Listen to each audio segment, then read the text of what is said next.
Masih ingat dengan uang 10.000 ini yang di dalamnya ada wajah seseorang pahlawan. Tapi siapa dia dan kenapa wajahnya ada di uang itu? Jawabannya membawa kita ke Palembang pada awal 1800-an. Bukan hanya sekedar kota, tapi juga pusat ekonomi penting, titik strategis militer dan juga salah satu yang paling keras melawan kolonialisme. Namanya Sultan Mahmud Badarudin II.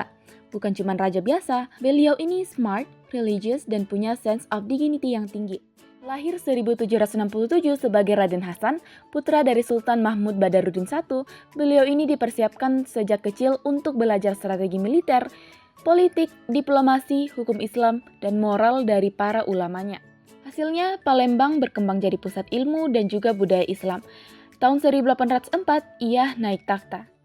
Belanda datang bukan untuk perang, tapi monopoli timah. Sultan tentu saja tidak setuju. Inggris juga masuk dengan diplomasi yang halus, tapi tujuannya juga sama, yaitu kontrol.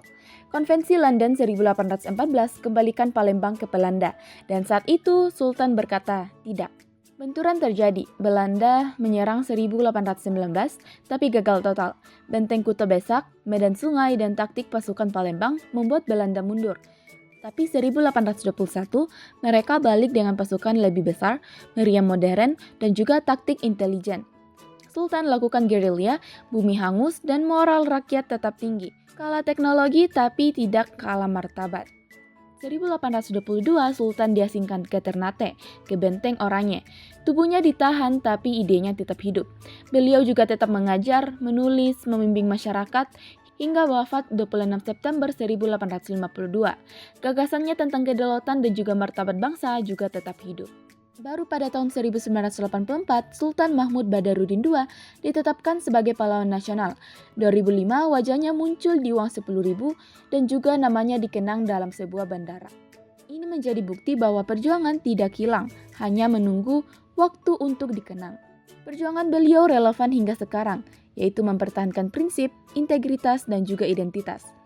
Kepemimpinan bukan soal gelar, tapi menjaga martabat rakyat. Kadang menang bukan tujuan, tapi benar yang terpenting. Dari sudut iman, kisah ini mengingatkan kita untuk membela kebenaran, bekerja sungguh-sungguh, dan menghormati tanah air. Tuhan memberikan kita talenta, dan tugas kita untuk memakainya untuk kebaikan. Jadi lain kali kalau lihat uang 10.000 ini, ingat itu bukan sekadar uang, itu cerita keberanian menolak tunduk. Pertanyaannya, kalau kamu di posisi beliau, pilih aman atau bermartabat?